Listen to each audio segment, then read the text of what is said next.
Hello everyone, welcome live to 3Y TV, tonight's broadcast of the National Sim Racing Association Stay Tuned Sports Truck Series here from the famed Daytona International Speedway, the World Center of Racing. I'm Peter Short, and joining me here tonight is Drew Eisenman. And Drew, the name of the game here tonight is to figure out who's going to be picking up the pole award here tonight, brought to you by Craig's Setup Shop, and figure out the lineup for next week's Stay Tuned Sports 300 to kick off the Stay Tuned Sports Podcast Truck Series here at Daytona. Definitely going to be a fun one tonight. Absolutely. I think we are at my favorite version of any super speedway in the service. We're at Old Daytona. It's bumpy. It's hard to drive. And it's going to make it a handful for these drivers out here tonight. We got like a traditional qualifying 5-minute situation, and then we have those heats that we love so much about Daytona, those duels, both 40 laps here, so expecting at least one pit stop. And Peter, it's just it feels like the season's really kicking off. You know, we had our preseason stuff last weekend, and this is still technically, I guess, preseason because it's not our first points race, but nothing feels like the start of a new season like Daytona. Absolutely. Daytona is synonymous with the start of any NASCAR season or National Sim Racing Association here as we have here tonight. We're watching the number 50 machine of Bill Edwards work his way around the racetrack here tonight. I'm sure we got some Bill Edwards fans in the chat here tonight, and I'm sure we got a bunch of people excited for what will be the start of the season in 1 week from tonight. It's going to be a good one. We saw a lot of great racing last season, Drew, in this particular series. Mitchell Adams, your reigning series champion, trying to go 3 in a row this year. We'll see if he can get that kicked off tonight here at Daytona. Green flag has come out for the 5-minute qualifying session, brought to you by Craig's Setup Shop. Who is going to be the first Craig's Setup Shop Pole Award winner here this season, folks? Get your picks in the chat. I'm curious to know who you guys think is going to be out there on the pole 1 week from now. There's Paul Bilson, the number 51 machine, one of the trucks with a little bit of a new look this season, Drew. Quite a few trucks with new looks. We got some new numbers, some new manufacturers for teams out there. Quite a few more Fords this season. A ton of Chevys, as is always. A few less Toyotas. Toyota becoming kind of, I think, the most rare of the manufacturers out there. Jason Freeman in that number 20 truck. We saw so much speed from him in the few starts that he made last season, winning his first 2 starts, in fact, in the then Simbox Truck Series, now Stay Tuned Sports Podcast Truck Series. So he'll be looking to replicate that form. Barry Knapp in that number 42 truck. Chris Darling, another driver that we talked about, new number, new make, new look for that number 11 truck. He was racing the 47 last year. Good to see Chris in that awesome-looking MaxGrafix number 11 Ford F-150. Robert Dudley in the 6 truck this year. He will be rocking that kind of quasi-Valvoline scheme. Good-looking truck for that number 6. Steven Doziak in that number 55 truck. And yeah, Peter, it's going to take me probably a week or so, maybe a little bit more to really be solid with all these new numbers that these guys run, because we just got so used to seeing these guys in the same number in more or less the same scheme week in and week out. But it's cool seeing these new schemes, these new numbers, and these new makes and teams out on track. Yeah, you see some qualifying times start to trickle in here to kick off the Craig's Setup Shop pole qualifying session, and it is currently Adam Dama, the number 82 machine, who's currently atop the board right there in the U.S. Army Esports Racing machine. We'll see if he can keep that going and possibly pick up the pole here for next week's race, as Evan Gilbert going to slot into second, Drew. Yeah, I think that 82 probably was running a little lower than everybody else on their outlap based on the times of 52.1. That's probably an outlap. I highly doubt that. That would not be a great second lap if that's the case. So it'll be really interesting to see once these second laps come in as now we saw Jason Gracias with the 52-2. Adam Damas still maintaining, so maybe that was his second lap. A really good effort by that number 82 truck. Evan Gilbert in second. Mitchell Adams, no surprise there, running up front in qualifying thus far. I was watching that one truck and seeing him come through the field and get that lap. The number 11 of Chris Darling. Oh, so close for that number 11 truck. Just about 0.01 seconds off the pole, Pete, and it doesn't get a lot closer than that. Here comes Stan Hausman coming to the line. He's going to try and complete his second qualifying lap time right there, almost scraping the wall there through the center of the tri-oval. He's going to jump himself up to the, well, yeah, I was thinking he was going to improve his lap there, but it doesn't look like it. He's going to stay well down the order. Meanwhile, new man atop the board, the number 23 machine, Travis White, is going to be top of the board. Matt Cherry, Drew, now jumping himself to the top of the board. Remember, Drew, he was so fast there early in the season last year, trying to pick up some wins this year. Here's the man who's currently on the outside pole here, Travis White. He's going to pull off the racetrack. And how about the 77 machine right there, Doug Neal? Remember, Drew, Doug Neal won the pole last year for the Stay Tuned Sports Podcast 300 right here at Daytona. He's on his second lap right here. He just needs about a tenth of a second to knock off Matt Cherry. Can he get 2 consecutive poles in a row at Daytona? Yeah, it didn't take much of an improvement on that second lap for Doug Neal as he rockets through 3 and 4 now, heading down the front stretch, keeping it nice and tight against that yellow line. Is he going to use the apron? We've seen that a couple times from a couple drivers. No, he doesn't. Where does Doug Neal slot in? I don't think there's a ton of improvement there. He will stay third with Matt Cherry and Travis White maintaining those top 2 positions right now with only 5 seconds left in qualifying. Is anybody going to be able to squeeze a lap in here, Peter? I don't think it's going to be the case.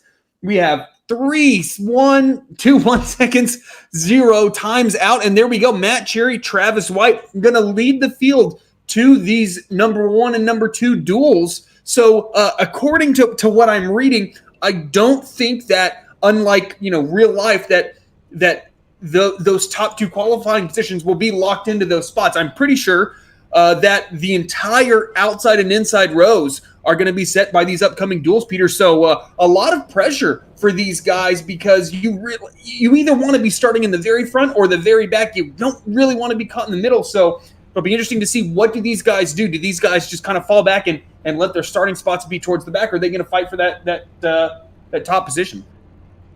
Yeah, well, we're going to update the heading there, folks. We're just getting used to some of these new graphics here on 3Wide TV. But I'll tell you what, Drew, we're going to have 2 heat races, folks. This is how it's going to work out here tonight. The drivers who started on the inside qualified on the inside, typically, the odd-numbered cars there in qualifying, they will be starting in this heat, and they will set up the inside row of the Stay Tuned Sports 300. Heat number 2, which is going to come in later, duel number 2, if you will, that will set the outside row. That will be the drivers who qualified in the even positions here, Drew. But it looks like your front row here in this particular heat is going to be the 48 of Matt Cherry and the 77 machine of Doug Neal.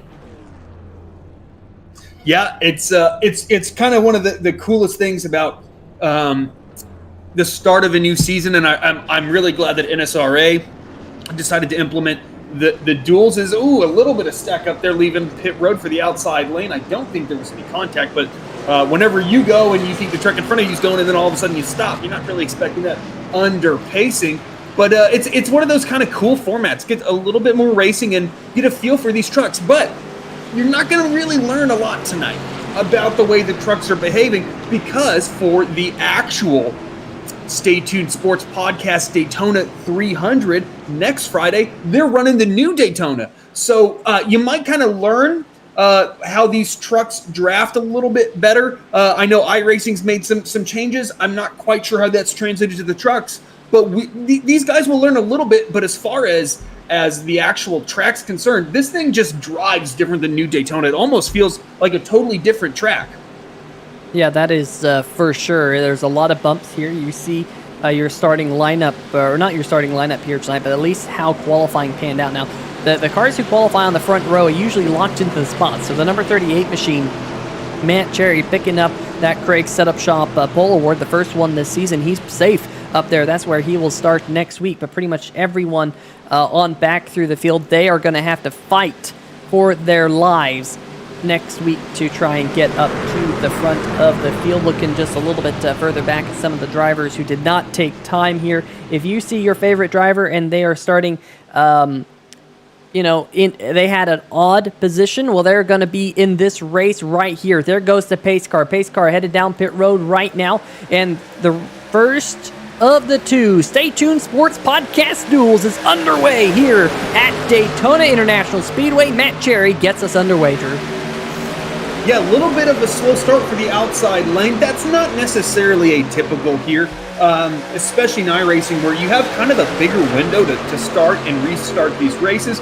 The leader just kind of has such a big advantage, especially at these restrictor plate tracks where you're just, that momentum kind of keeps compounding itself on these starts. But a really good job by Nathan Maurer and Doug Neal in that outside lane, really pushing each other well, working well. A little bit of a run on Matt Cherry there in that bright neon yellow Simbox truck number 77 with a very similar orange scheme behind him, as Doug Neal's going to try to make that outside lane work. And Peter, there's a lot of pressure on these guys because we only have 40 laps, so these guys can't really be messing around too much if they want to get up there and lead.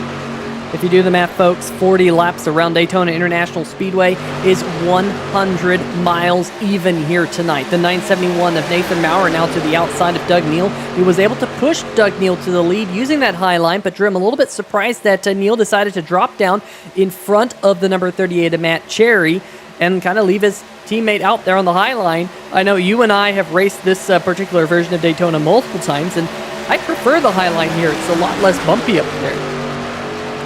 I agree. I think that this is the super speedway specific track that really lends itself to multi-groove racing. Honestly, maybe not quite as multi-groovy as maybe it could be, because that outside lane can be so dominant, as we see Chris Darling now moving up to that high lane, and Doug Neal kind of exposed right there. Doesn't have a lot of help until that 84 truck got up to him.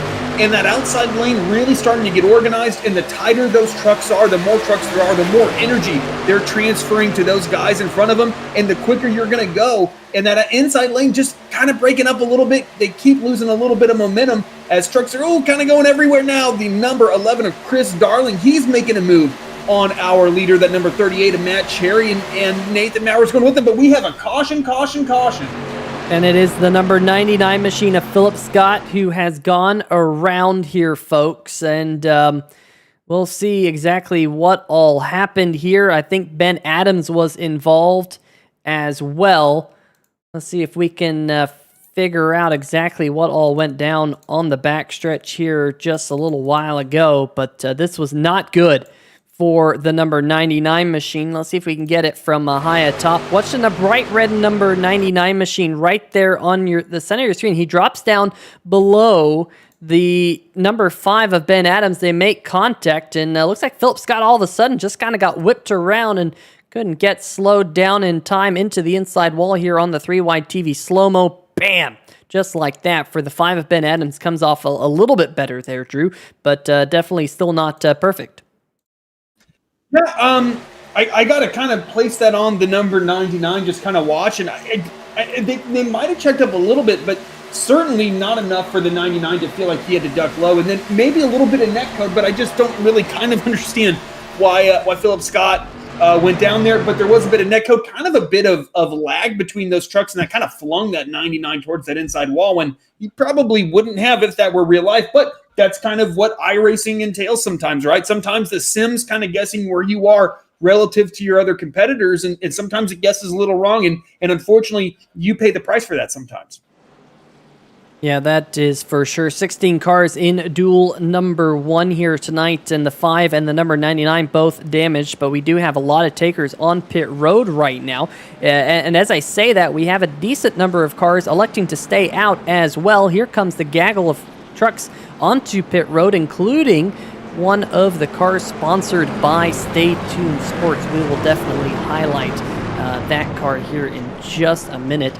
Chris Darling, MaxGrafix.co, one of the sponsors here in the Stay Tuned Sports Podcast Truck Series, has painted a whole bunch of these cars in the field, Drew, and they all look really, really awesome, I must say.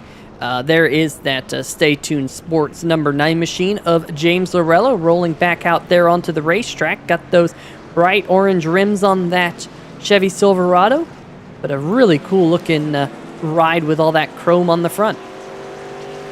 Yeah, I mean, you and I were just kind of casually chatting before the broadcast about how great this field looks. It is just, it's so cool to see these guys put so much effort into their schemes, whether it's Chris Darling and MaxGrafix or just these individual drivers or team owners throwing schemes together. It's just everyone's doing such a fantastic job with these paint schemes. Is that number 9 of Philip Scott? No quick repairs tonight, folks. 0 fast repair limit. So these guys, when they receive some damage like that number 99 did with that significant contact to that inside wall, he's going to be fixing that thing for a minute if he wants to get back out there and be competitive. Kind of surprised Ben Adams, though, is taking this long. There wasn't really significant contact. I'm almost surprised that the 5 got a 4X, which I'm assuming that we can't quite see the incidents for that number 5 truck. But Ben Adams just kind of got spun around there a little bit, but we did see a little bit of kind of crinkling of that right rear fender, which certainly will not help you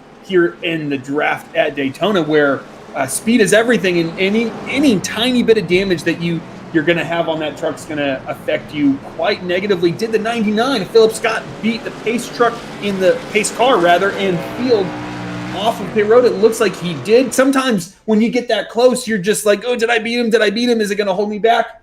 But the 99 beat him out. Number 5 still on pit road getting that damage fixed. So some significant damages. That's probably close to a minute pit stop at this point, Peter, for that number 5 truck. Yeah, that is very much true. We'll see if he can get back out there here in a little bit, but the bad news for the number 5 is the pace car lights are off here already, Drew, and that's good news for us because that means we're about to get set to go back to green flag. Checking on the chat here tonight, Tatana Himmelman saying he has 8 minutes of required repairs. That is absolutely killer, Drew. It really didn't look like he would have had but maybe a minute of required repairs, let alone 8 minutes. That's a real tough break for the driver of the number 5 machine. Stay tuned sports in the chat. JT Poole, hopefully you guys are having a good night. Ryan Augustine as well. Sit back, relax, enjoy the show right here on 3 White TV. Stephen Doziak Jr., I'm sure he'll be in the chat for heat number 2 in the Stay Tuned Sports Podcast Duels here at Daytona, just 1 week away from the start of the season when these trucks will be unleashed for 300 miles around Daytona International Speedway. It'll be a 120-lap slugfest. We got 2 100-mile duels here tonight. Pace car heads down pit road, race in the hands of the number 11 machine of Christopher Darling, and we're back green flag here at Daytona, but keep your eyes on the man who's right behind Christopher Darling. You have barely mentioned his name here tonight. That is your reigning series champion, the number 49 of Mitchell Adams, getting below the 971 of Nathan Maurer. We're side by side for second. Yeah, our back-to-back reigning champion in Mitchell Adams. It's been a while since anybody else has won a championship. That number 49 so quick. I'm kind of surprised, though, that Chris Darling even took the inside lane on that restart based on what we've seen from that outside group. We'll see if Nathan Maurer can get up there and make that work. A little bit of shuffling there. So the 51 onto the apron, that's going to be so tricky to keep under control. It can almost just ping-pong you back and forth as you're trying to regain control between the apron and then the actual racing surface because there's such a degree of difference in banking. But luckily that 51 truck able to keep it together as that kind of broke up the field a little bit as those guys behind that truck had to let off and really let a big gap form. Now we're looking at him going through 3 and 4 right here. And, never mind. That replay over. The 51, though, managed to get it back together, and we'll see if he can catch back up with this main pack as they're starting to reform a little bit.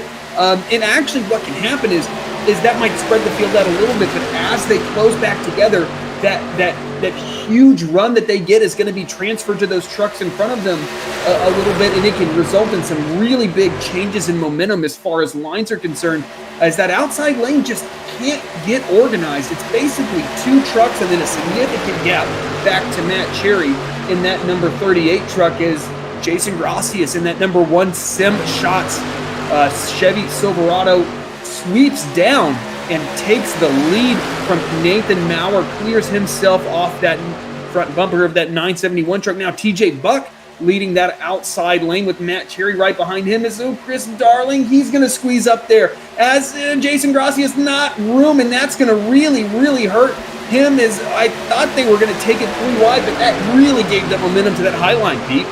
Yeah, 3 wide here, especially on this version of Daytona, is asking for trouble, Drew. And I think the 971 there thought, you know what, let's back off, let him back in.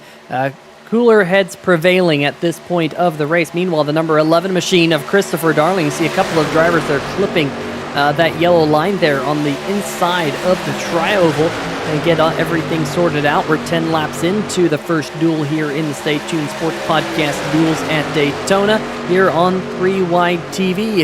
If you're just tuning in, well, you missed the Craig's Setup Shop pole shootout. That was won by the number 38 machine of Matt Cherry. He started on the pole in this heat, and he will be starting on the pole next week in the Stay Tuned Sports 300 right here on 3 Wide TV, 9 o'clock Eastern.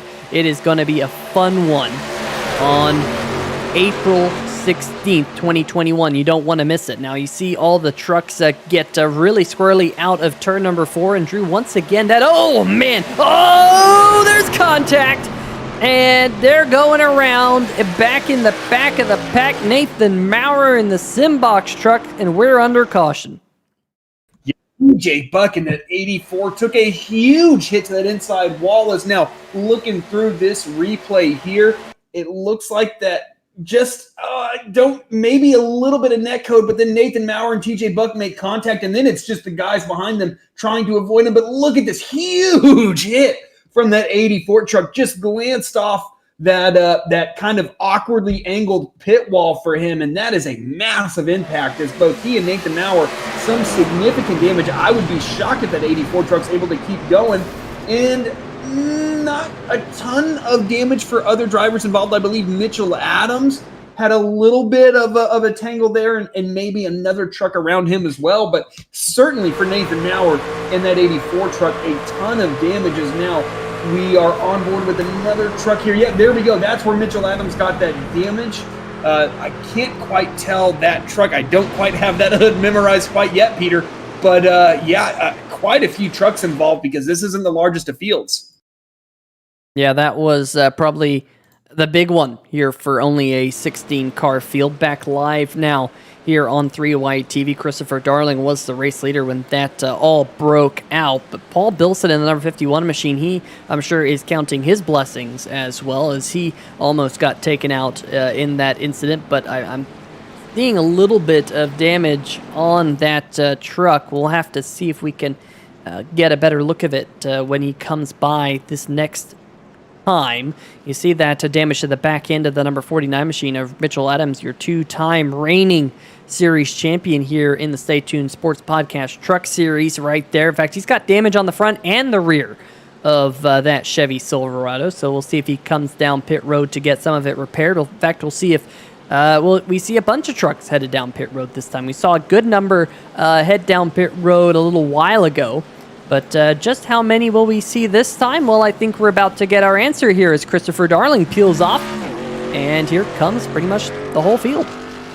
Yeah, so Peter, we are running 70% fuel here. I'm certainly not surprised to see the trucks that receive damage like Mitchell Adams, even if the rest of the field had stayed out. But with that fuel limit, we're going to have about 27 laps to go after this pit stop. Really, it'll be probably 25 laps to go by the time we take the green. Do you think these guys are going to be able to make that with this fuel? It's going to be kind of stretching it, I think. It will be stretching it. I don't think they will be able to with this amount of fuel, the 70% fuel tank that we have. Now, folks, if you've been watching us here on 3 Wide TV for quite some time, you would know that we have a little thing with the number 11 machine of Christopher Darling. Here he is making his first pit stop of the 2021 season, and he overshot his pit box. No kazoos for you tonight, Chris. Maybe next week. Maybe you'll save your best for next week. And I have to be honest with Chris. He's been doing better as of late here on 3 Wide TV of not missing his pit box. But how many times have we seen pit road infractions for the driver of the number 11 machine here on the channel, and throwaway races because of it? But here tonight, I don't think he took any tires. We saw a good majority of the field take tires here, Drew. And I got to say, with this track being so bumpy, not a bad shout to come down and take tires. Yes, certainly right sides. Get that thing just turning a little bit more. Your trucks actually can get a little tight. Handling can be a factor. I think it's a good move to take tires. You're not really going to cost yourself a ton. It's already a small field, right, in this heat. Before we had the attrition that we've had, we had 16 trucks here. Of those 16 trucks, probably 12 are actually healthy at this point. So that's not a lot of trucks, right? You're going to be starting on row 6 if you take tires and you come out of the pits last. You just don't want to be behind one of those damaged trucks. But I certainly think that taking tires is a fairly good move. But it's not going to make a big difference. But it might allow you to just maneuver that truck a little bit easier. Maybe you're not going to kind of bind it up as much in those corners and slide as much, which is going to give you a little bit more speed. Not a ton. I mean, a half a mile an hour can make the difference, as we've seen, right, at iRacing Superspeedway last week. A half a mile an hour could win you that race at a turn 4. So it'll be interesting to see. I don't think it's going to cost the 11 or the 1 anything. It just might gain a little bit of an advantage to those who did pit. It's going to be interesting to see. Is Mitchell Adams, is that truck healthy now? Not a ton of damage, but yeah, Peter, it's it's go time now. But are these guys going to try to save a little bit of fuel? What's going to be the plan? We are going to restart here in about half a lap, and that'll be 26 laps to go. Yeah, it's definitely going to be exciting run to the end in the first of the 2 duels here on 3 Wide TV, the Stay Tuned Sports podcast, and we got Stay Tuned Sports in the chat here tonight. Make sure you check them out. There's a link in the description to the Stay Tuned Sports podcast. If you've yet to check them out, well, now is the time to do so. Well, maybe wait until after the broadcast, but then hit them up, hit up their podcast. But pace car headed down pit road. Jason Gracias, the number 1 machine, going to lead us to the green flag. Like you said there, Drew, 26 laps to go now here at the famed Daytona International Speedway. You see all of those tire marks from the last accident that we had right here in the tri-oval. Hopefully we don't see that again here tonight, but we are side by side for the race lead. We've seen that high line be very strong, but now Mitchell Adams in the number 49 machine, he's got some of that damage from that last accident. We'll have to wait and see if he can push the number 11 machine of Christopher Darling. A Ford this season, was a Toyota last year, switching manufacturers and trying to get the race lead in the MaxGrafix.co F-150. Yeah, I was going to say, Peter, when we saw that pit error by Chris Darling, he might have a new number. He might be running a new manufacturer, but it's the same pit road experience for Chris Darling there. Yeah, it didn't cost him much, right? Maybe a position, but it's just one of those things, right? That sometimes, you're like, I got a fresh season, fresh start, and I did the same thing that I've been doing the whole last season. But that high lane now working pretty well for Chris Darling, able to basically pull even with that number 1 truck of Jason Gracias. Now Doug Neal pushing that number 1 truck on the inside lane. 3 versus 4, that can work here, folks. Unlike last week at the Clash at iRacing Superspeedway, where we were just wondering how the heck is this high line going to work. The high line works here in Daytona, as you're seeing the 11 just able to nose ahead of that number 1 truck going into turn 3. Now the number 5 truck back on track. He's going to be joining that high lane, and that actually is going to be big problems for that inside lane, because they're going to have a ton of momentum as these top 6 drivers, because the number 5 truck not on the lead lap, they're really starting to put a bit of a gap here to that 971 and Nathan Maurer, and I wonder if he got a little bit of damage. We saw him involved in that wreck earlier, and it's just holding that truck up a bit. Yeah, Nathan Maurer is not really sucking up to this pack. You see James Morello in the number 9 machine back there, the bright green Stay Tuned Sports Chevrolet. He's now able to suck up to this pack. We got a couple of trucks a little bit further back, including Evan Gilbert and Stan Hausman back there just at the top of your screen behind they were behind the graphic. Now they're completely off the screen. They're laying back just a little bit, but for right now, Darling's going to slot down to the low line in front of Gracias, take the race lead. Look at Doug Neal. Can't count him out. Neal has been very, very good here on the Super Speedways on 3-Wide TV over the last couple of weeks in the Taz Racing Customs Super Speedway series that we broadcast on Thursday nights. In fact, the season finale for that will be this next Thursday night. Chris Darling there might have got a bad bump, though, went below the yellow line because of that slight nudge from Doug Neal. Able to get things gathered back up, though, off into turn number 1. And we stay green flag here now halfway down the backstretch, but Gracias getting a great push down the backstretch from the number 49 machine of Mitchell Adams. What I've noticed from Mitchell is that he is able to keep up with those trucks around him. He's just, as soon as he was the lead truck in the outside lane, they really started to struggle. That number 1, Jason Gracias, pulled in front of him, able to get that thing going again. Is now the 11 kind of voluntarily went high. Not surprising because, again, we know how good that high lane is, but Doug Neal is clear of him. If I were that 77 truck, I certainly would have tried to pull ahead of that number 11. But on that high lane, if all of these guys do venture up there, which is not implausible, we've certainly seen that at Daytona in real life in the past, you really can make that inside lane work, especially if you get a good run going into one of these corners. You can basically clear yourself from the guy in front of you and kind of take their position if there's enough of a gap, especially if that's the race leader.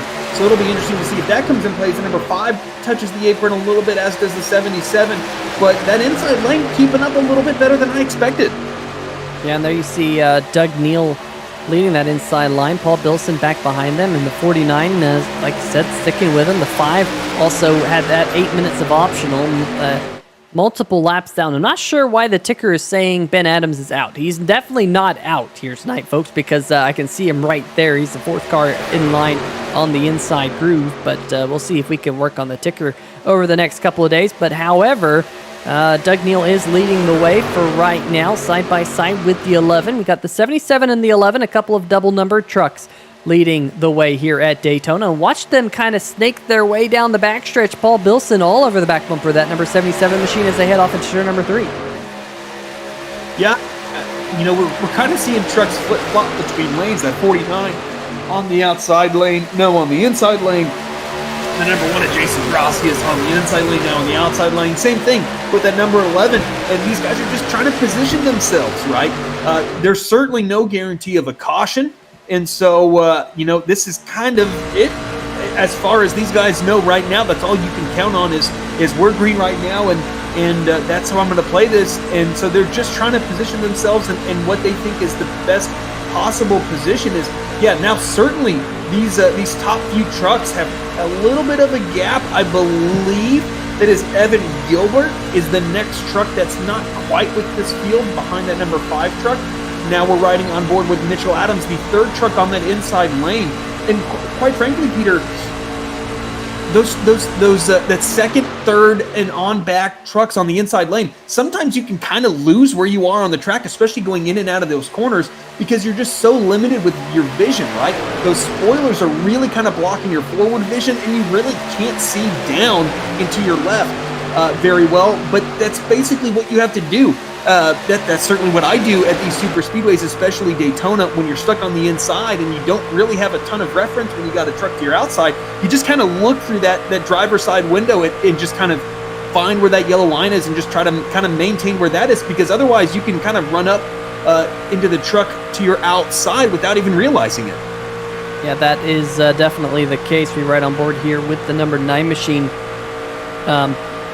right now, laying back just a little bit, Drew. He's got an okay truck. He doesn't have any damage. I think he is just seeing what's happening in front of him. All that tight, close racing. We've seen that the margins for error here tonight are very, very small, and I think he's just kind of laying back, waiting for his opportunity to work his way up towards the front. Of course, he won the most races last season here in the Stay Tuned Sports Podcast Truck Series. and he's just looking to get another one here in the duels. Now, it would be unofficial because there's no points going to be handed out here tonight, but with that being said, the number 9 machine of Lorello is always a driver to watch out for here in this particular series. Certainly his teammate in that 07 right behind him.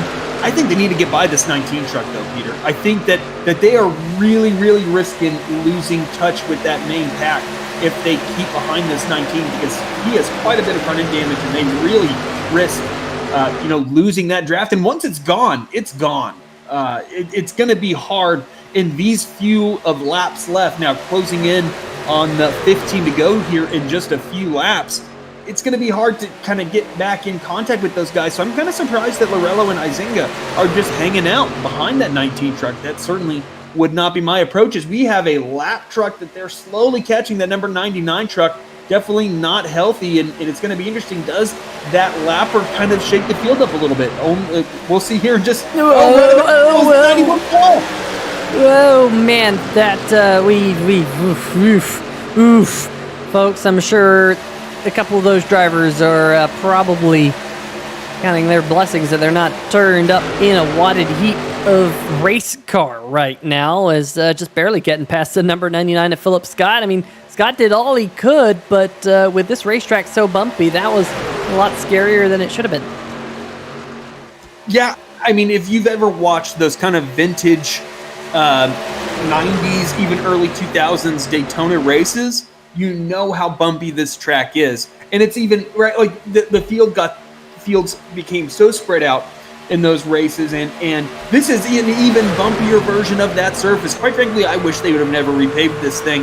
It has so much character, especially if you race this track on something like the 87 cars. Man, it can be a handful. It's a ton of fun to drive on. I think it puts this somewhat a little bit more in the driver's hands, because, it really upsets the truck, that it kind of just, makes you feel like you're actually doing something as a driver, versus at the new Daytona, it's darn near as smooth as glass. So, but that is one of the big hazards we just saw, is you can't run 3 wide. You can't, because these trucks are going to move around on you. There's plenty of actual racing surface to run 3 wide, but you're just not going to maintain a steady trajectory. You're going to move around side to side, and it's going to be to the point where 3 wide is untenable unless you're absolutely perfect. Heck, 2 wide, as we've seen here tonight, can be really sketchy at times, as those guys have gotten really close together on several occasions, including on that front stretch incident not too long ago, as the 51 truck I thought was going to have a moment there with Doug Neal, but they're able to keep it together. Did that force them to get out of the throttle and give that outside lane a shot? Can Chris Darling take an advantage? I don't think so quite yet, Peter. Is that inside lane looking pretty good this run? Yeah, definitely that is the case. Doug Neal leading down there in the bottom. We know he has a very fast truck, always has a fast truck here at Daytona. Oh man, but they're getting really squirrely there coming out of turn number 2. Paul Bilson in the number 51 machine trying to get to the back bumper of the 77 and Drew. That's why I like that outside line here at this particular version of Daytona. It's a little bit smoother. You're not contending with that yellow line. You can kind of set your own line up there, and if you can get a couple of trucks lined up behind you, I think it's easier to push, especially coming out of the corner. That inside groove is really treacherous. You see a couple of trucks going down below the yellow line once again there through the apron. That's what caused the last caution that we had now about 12 laps ago or so, but now seems like that outside line with Gracias there tucked up behind Darling and Mitchell Adams back there, just not quite able to pull level with the 77 of Doug Neal. As you see Ben Adams there in the 5 drop below the yellow line on the backstretch. Yeah, kind of surprising though. I mean, with that outside lane, it's always going to look like it's not working through the corners, because you might be running a mile or 2 an hour faster than those trucks on the inside lane, but they're running a substantially shorter line, so they're covering more ground than you, and I guess not more ground, but they're having to drive less mileage essentially, and so they don't need to be faster. They just need to be proportionally the same speed, if not a little bit quicker, based on on the amount of track that they're actually on. So they always, that outside lane always loses a little bit of time through the corners, but on the front and back stretches where that outside lane, makes it happen. And that's what we're seeing right now, is that number 11 truck looking to make a move. Now we're riding on board with Nathan. Now they're a little bit further behind, but that 11's able to pull even with that number 77 truck at the end of the back stretch. And then I think kind of surprisingly is even better down the front stretches now. Nosing ahead of Doug Neal is Chris Darling, and he's going to lead this lap with only 3 trucks on that outside lane, but it seems like the field kind of coming back together. Yeah, now we just have 11 laps to go, Drew, and that's probably why this field is starting to try and come back together. If you're the number 9 machine of James Dorello sitting back there in 8th right now, you're looking at this front pack and say, you know what? I didn't want to be a part of that front pack 5 laps ago, but now that the laps are clicking down, now you got to start to think about trying to get to that front pack and trying to make your move, trying to see Paul Bilson there in the 51 machine going down below that yellow line gets a little bit squirrely in the SimShots Racing Chevrolet. That really broke up the pack. There was a couple of drivers who reacted to that, including Chris Darling, and all of a sudden those front 4 cars of Neal, Bilson, Gilbert, and Darling going back to back to 4th place, but you have to remember the number 5 machine right there is Ben Adams. He's a couple laps down. Now we see the number 19 machine, Evan Gilbert. He's dropped to the high side. I think he was trying to get someone to go with him. They said no, Drew. He's going to slide back in behind Mitchell Adams. Yeah, and quite honestly, he's lucky that the field wasn't kind of more formed up on that inside lane, because with the damage that 19 has, it would have been a struggle for him to not lose the draft had he just kept falling and falling and falling. But we have that number 1 of Jason Gracias declare pitting in via text. So here we go, Peter. 10, 11 laps to go. Now coming to, I believe, 9 laps to go. You got a bunch of cars coming on pit road. Chris Darling, Doug Neal, Jason Gracias, Mitchell Adams, Matt Cherry. A ton of guys coming down pit road. Now is the real pressure, Peter, because this can win or lose you the race. I mean, a 1/10 of a second lost on pit road translates to so much more time out on track there. The number 1 of Jason Gracias slid through his pit box, had to back up. That's a ton of time lost for that number 1 truck. That is going to be really crushing for his chances to win, as he's going to be way behind these other trucks. As Chris Darling with a nice clean pit stop, he will earn a kazoo at the end of this one. But who else is coming down pit road this time by? Right now, Paul Bilson, James Dorello, Ben Izinga are the trucks out front. And here comes quite a few trucks. Not everybody else, though. Only 3. Paul Bilson kind of, and I believe that's Nathan Maurer in the 971, fairly alone and unafraid on pit road, as we still have about 6 trucks staying out in that main pack, including the number 99, who's been a little bit off pace. So really 5 lead lap trucks out there staying out. And just comparing the current speeds, because I really haven't been paying quite enough attention to lap times. Ooh, the guys that pitted really broken up. So I actually really like this move by these 5 lead lap trucks to stay out, because Chris Darling had such a good pit stop. He has no help. He's way in front of the guys that we're looking at right now. So they are just losing time hand over fist right now. As you see that 11 truck just way out in front. He's actually ahead of those guys behind him. He just got such a good pit stop that he didn't have any draft partners. So here come those 3 trucks off pit road, but here you go. Paul Bilson, sorry to interrupt there, Drew. He might be receiving a penalty for jumping up onto the racetrack before the blue commitment cone, or the blue blend cone, I should say. We go back and watch this one very briefly on the replay. Watch this. He gets a little bit loose and just goes up there. I thought that was going to be an incident, possibly collecting Doug Neal, but that is not good news if you're a fan of Paul Bilson. We'll see whether or not he does get a penalty out of that one or not. Meanwhile, up at the front of the field, still James Dorello, Ben Izenga, Steven Doziak, David Harvey, and Stan Hausman. These drivers continue to stay out here on the racetrack, Drew. We're coming to 6 laps to go. Yeah, we're really getting down to it. It's going to be interesting to see what happens in that second pack of guys who pitted early, not in single file. not what these guys need. They need to work together, because that last time by Chris Darling, 2 seconds slower than the guys on our screen right now, and he was the lead driver of that pack. So that's, to me, the real judge of kind of where these guys might cycle out. But have any of these guys saved enough fuel? 6 laps to go. That's what, I don't even know, more than 15 miles here at Daytona. I just don't see that happening. If your fuel tank says 5 miles till empty on your car, you're not squeezing another 20 miles out of that thing. So here they come. I believe this is just about everybody else in the lead lap. James Lorello, Ben Izinga, a bunch of other trucks coming down pit road. But where are these guys going to cycle out? And can they get on and off pit road cleanly, Peter? This is a critical moment for these drivers. Well, we mentioned it a little while ago.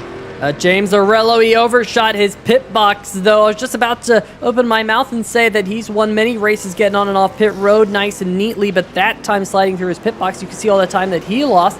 Looks like Ben Izinga in the 07 will be the first of these trucks to head off pit road, but you see all of them squirming there, Drew, trying to get up to speed. But now the big question is going to be, where is that other pack? You can see them coming at speed right now, going off into turn number 1. This is going to be the battle with just 5 laps to go. Which of these packs is going to be able to get off of pit road first? And it looks like it's going to be the pack at speed, but now the cars are going to come up the racetrack. This is going to be a moment. Doug Neal goes below the end. There's contact. Look at that one. Doug Neal goes around Chris Darling as well, and caution flag going to fly here at Daytona. That wasn't going to work there, Drew. Wasn't, and it didn't. That is tough for the drivers involved. I think this really actually started a little bit before this, Peter, with those drivers coming off pit road. It kind of really checked everybody else up. I'm specifically looking at the number 9 of James Lorello. He made contact with Doug Neal as he was merging back out onto the track. Here we go. You see right there, the number 9, the number 77 get together. That really shakes everything up. Drivers are getting out of the throttle. They're trying to avoid stuff and get their vehicles back under control. And then there we go. The 11 gets turned. He pegs that number 77 truck. Looks like it was Mitchell Adams that turned Chris Darling, and just kind of chaos, but relatively fortunate chaos for those out there. That 77 didn't get tagged. I don't think he even really hit anything of note. James Lorello, though, has a ton of rear end damage. I'm just kind of going through these trucks right now, trying to see which ones look okay, which ones don't. The back of that 77 looks clean. The front, unfortunately, does not. Neither does Chris Darling. And man, those are some fast trucks that are torn up here, Peter. Yeah, let's watch this from Dave Harvey and his nose cam, because he got an interesting look at this. There's cars going to the left of him, cars going to the right of him, and then just barely able to get around Doug Neal. That was some amazing heads-up driving from driver of the number 00, David Harvey, folks. Definitely able to squeak on through that incident. We'll get one more look at this. You see the cars fan out. And there's the initial contact, and unfortunately it is on from there. Chris Darling kind of in that miss. There's James Lorello squeaking on through. Hopefully the MaxGrafix.co F-150 will be able to get some of that damage repaired. But just like that, we have 3 laps to go. And Ben Izinga, the 07 machine, we said that was going to be the battle for the race win. We didn't expect it to quite pan out the way it did, but Gracias in second, Matt Cherry in third, Mitchell Adams and David Harvey rounding out your top 5, and we're going to have a green-white checker, it appears, here in heat or duel number 1, I should say. Yeah, Peter, and while you were setting that up, it's just I gotta say, regardless of what kind of contact happened between Mitchell Adams and Chris Darling and Doug Neal, I really put that incident on those guys merging on to the racetrack. As a driver, when you're exiting the pits, it is your job to merge into that track in a safe manner. That essentially none of those trucks did, right? They kind of put themselves in the path of those trucks at speed, and that ultimately is what caused that wreck, despite what might have happened between drivers that didn't pit. Ultimately, it put those guys in a compromising position because those guys just weren't kind of courteous coming off pit road. They tried to almost blend up as soon as they could, rather than just keeping it below that yellow line while those guys are flying by you. You know you're not going to merge into them at speed. You know that's going to cause problems, and ultimately you have to make the smarter decision and not merge into those trucks that are flying up on you, because that's ultimately what kind of caused that checkup, and then stuff just kind of dominoes fall and trucks spin around. And it's just unfortunate for the 11 in the 77 who essentially didn't do anything wrong. They just kind of had trucks come up in front of them, checked up, and then guys got into them. And it's going to be hard for those two trucks to get up there and compete when they've been so quick the entire, all but the last few laps of this race. Yeah, that is definitely true, but we see trucks doubling up here, Drew. We're going to have a 2-lap shootout here in duel number 1 here on 3 Wide TV. Folks, we thank you for joining us. I'm sure we got a couple of those drivers about to get into their truck for duel number 2 in the chat, and I'm curious to see what you guys are thinking out there right now. Jason Freeman saying, wow. And that's about all that I have to say. JT Poole saying, what a rejoin. Sits right in the middle of the racetrack. Dana Himmelman telling people in the chat stories about Ben Adams and Andrew Himmelman, who we will be seeing later. I think we're going to be seeing Andrew Himmelman later. I'm not 100% sure. I'm pretty sure he was in the qualifying session we had earlier tonight. Let's see who else we got in the chat. Man, it's a lively chat here tonight. Jason Freeman, Tana Himmelman, Stay Tuned Sports. Really appreciate you guys. Ryder Lee Engel in the chat as well, rooting on Philip Scott and the number 99 machine. Of course, he was on American Ninja Warrior last week. He can't tell us how he did, but was part of that. And we hope he did well, and we hope to see him on television here soon. But he's on 3 Wide TV. Pretty much every week anyway, so that's no big deal there. Ben Izenga, the 07 machine here. Drew about to lead us back to the green flag. David Harvey in the 00 machine. He's off the pace back there. Looks like we're going to go an extra lap. I take everything back. Pace car lights will stay on here, but what's happening to David Harvey there? He appears to be dropping to the tail end of the longest line, perhaps maybe receiving a penalty or something as part of that accident. Not 100% sure, but the 00 will be dropping to the tail end of the longest line. So he slid from, I believe, the 5th position back to 12th. Yeah, Peter, I'm really not quite sure why. I kind of have my sounds turned down so they don't bleed over on my microphone. I'm not one of those fancy headset guys. I kind of have a desk mic that I speak into. So unfortunately, I couldn't hear why. I saw Justin White explain to Dave Harvey why that penalty happened, but he did receive an end of longest line penalty from race control. And so I think that's why they added this extra lap of yellow right here. But Peter, this is it. This is the green-white checkered. And I believe this is their only attempt. I'm trying to look at the race setup, and I'm not seeing anything to indicate otherwise. So I believe this is the one attempt at a green-white checkered finish. And Ben Izenga, we haven't seen that 07 truck up front all race long. He's going to lead them back to green as the for the second lap, the pace truck lights, or pace car lights, the iRacing branded pace car. It's not an Audi, folks. It's not a Ford Fusion. It's an iRacing pace car. That thing is about to peel off, and Ben Izenga is going to lead the field to the green for the first time tonight. Our pole sitter, Matt Cherry, right behind him on that inside lane. Jason Grossi is to his outside with Mitchell Adams behind him. And here we go, folks. A great restart by that number 07 truck, as Matt Cherry really didn't get as good of a restart as Izenga did. And how is that going to impact that bottom groove momentum-wise, because Mitchell Adams is all over the tailgate of that number 1 truck. Yeah, and that number 38 machine of Matt Cherry, he got a good launch, but that outside line trying to get formed up. We've seen Mitchell Adams be a great pusher here tonight, and he's going to get to the back bumper of the number 1 machine as they go down the backstretch. Look at Chris Darling there dropping below the yellow line on the backstretch. Are they 3 wide on the backstretch? I think they are.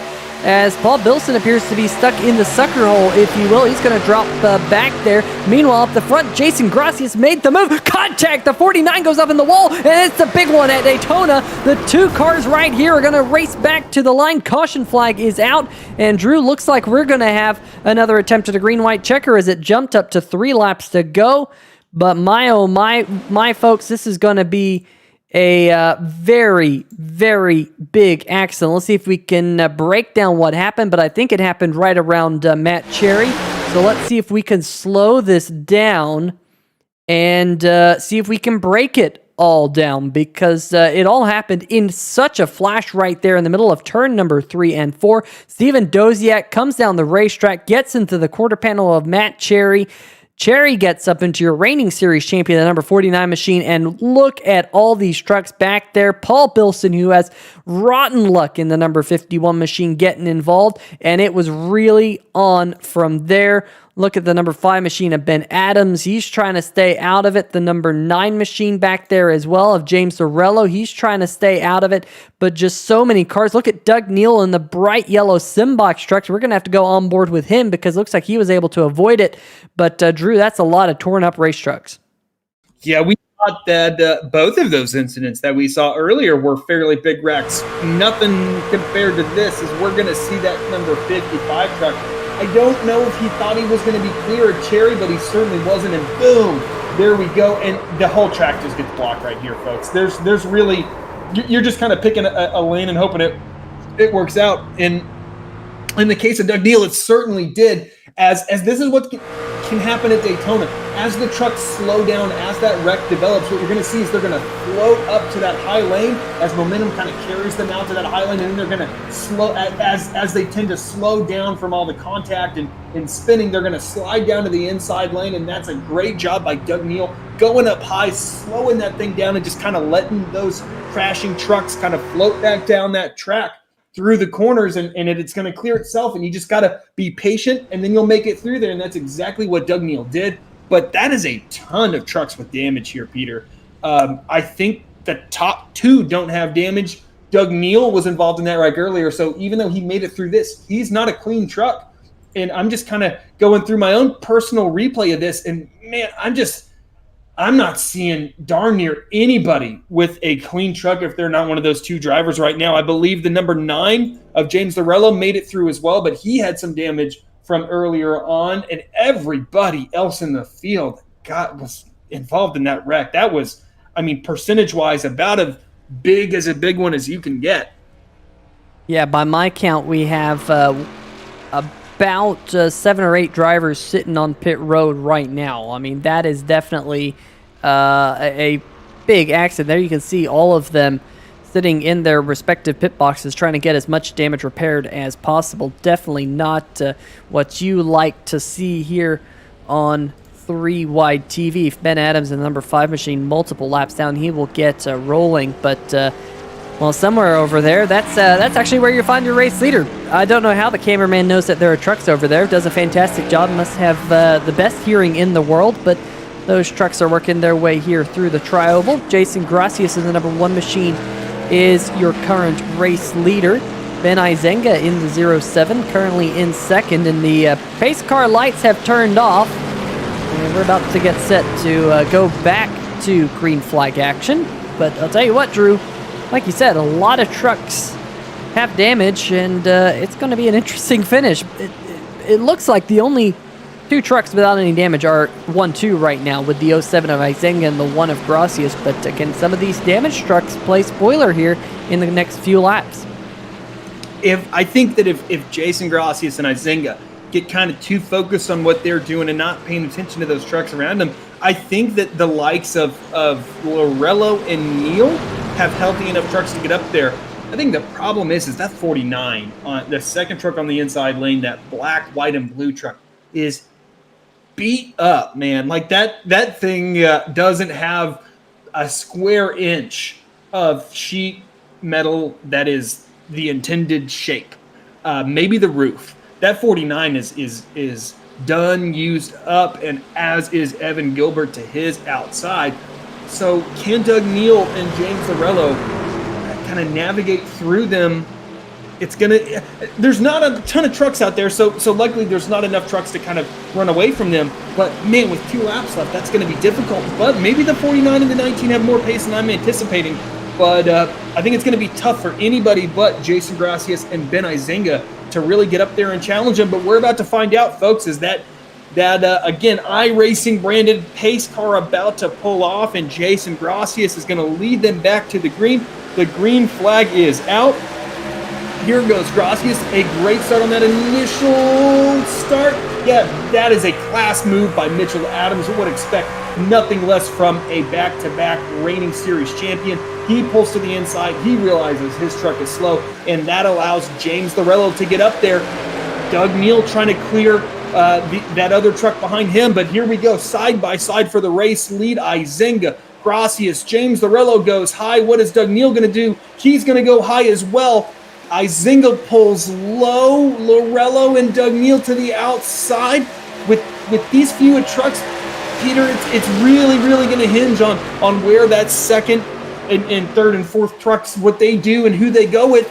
As now Ben Izinga through 3 and 4 has them clear single file. They're coming out of turn 4, going down that little short bit of front stretch into the tri-oval, and 1 lap to go. Peter, who is going to take this thing home? I don't know. At this point, it could be any one of those 4 trucks here at the front of the field. Ben Izinga back to the front. White flag in the air for duel number 1 here at Daytona. It's going to come down to a photo finish. Doug Neal in the 77 Simbach Chevy Silverado. He did an excellent job navigating his way through that big one that we had just about 5 laps ago. And look at him now. He's going for the race lead on the outside of the number 07 of Izinga. We're halfway down the backstretch, coming to the checkered flag in duel number 1, Drew. We certainly are, and just Doug Neal can't quite get up there, but what are they going to do out of turn 4? He is hugging the door of that number 1 truck out of turn 4. Oh, there's kind of splitting Izinga. He had to let off a little bit. Is that going to allow Gracias to get up there? It is not. Izinga will take duel 1. Gracias will finish second. Doug Neal in third, and James Lorello in fourth. A heck of a battle there at the end, but Izinga did what he needed to do. He somehow, it seemed like, blocked like 3 lanes simultaneously.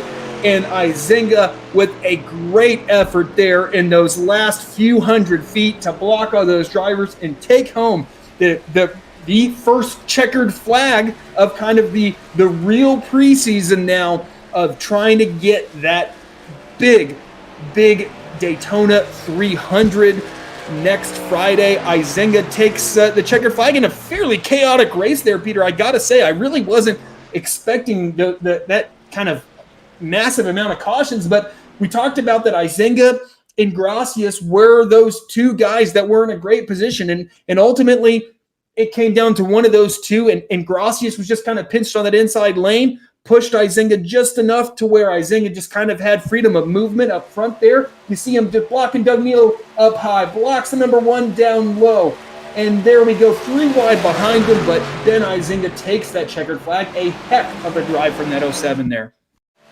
Yeah, we'll get one more look at this one right here. We'll slow it down if iRacing allows us. Sometimes it says no, but right there was that battle for second, and iRacing finally did say no because we're going to go into the second duel here tonight at Daytona International Speedway. And folks, it's going to be as good as the first one. That is for sure. We'll just bring up that finishing order for the first duel here tonight.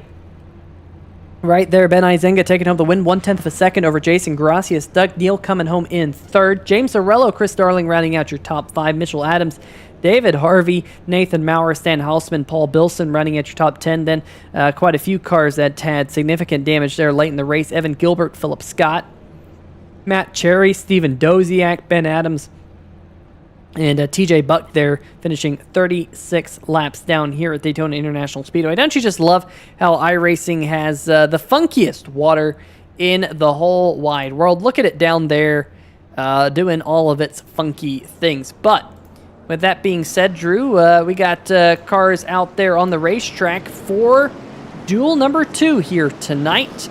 another 100 miles, 40 laps in the books right here at Daytona. Brought to you by Stay Tuned Sports in preparation for the Stay Tuned Sports podcast 300, 120 lap 300 miles that we will see right here next week at 9 o'clock Eastern on 3Y TV. But Drew, let's see if we can bring up the starting order for this heat there on the left-hand side of your screen. So you folks can figure out where your favorite driver is going to start in this one. Travis White will be starting on the pole in this particular heat and will be starting second in next week's Stay Tuned Sports 300, courtesy of the Craig Setup Shop pole qualifying that we had earlier tonight. But let's get these cars out there and have another great race here at Daytona. Yeah, we got Travis White, Adam Dama, a great qualifying effort. I'm looking at guys like Bill Edwards, Jordan Shepler, Justin White has been fast with these restrictor plate tracks. I mean, how can you not think that Jason Freeman's going to get up there and mix it up? And those guys kind of starting, a lot of those guys starting further down the field than you would expect. But Daytona takes a kind of a different skill for qualifying, and it can kind of lead to a little bit of a mixed up grid compared to normal. But Travis White, that 23 truck, he is getting out there, taking that green flag. Adam Dama, a really good initial start from that 82 truck. Not so much the guy behind him in that number 40.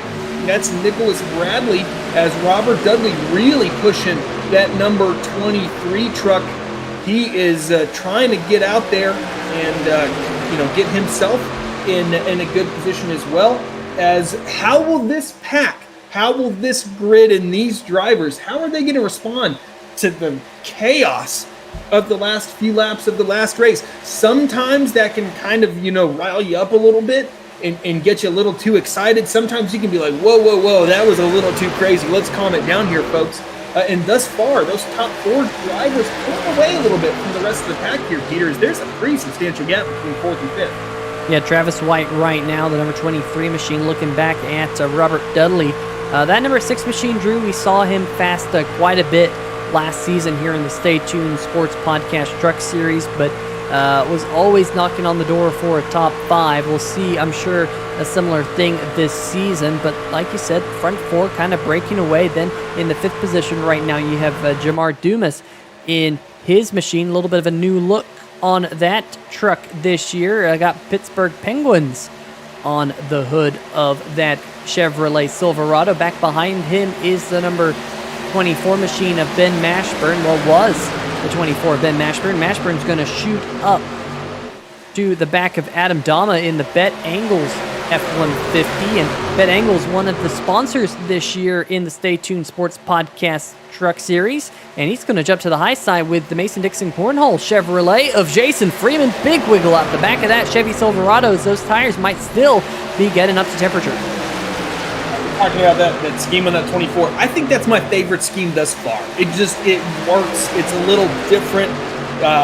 I love the kind of folds that it has on it on that arrow. That's a really cool Bet Angles number 24 truck. MaxGrafix always doing a fantastic job with the schemes out there. But Robert Dudley, our race leader right now in that Mark Martin inspired number 6 truck, he is doing a great job. Qualified well.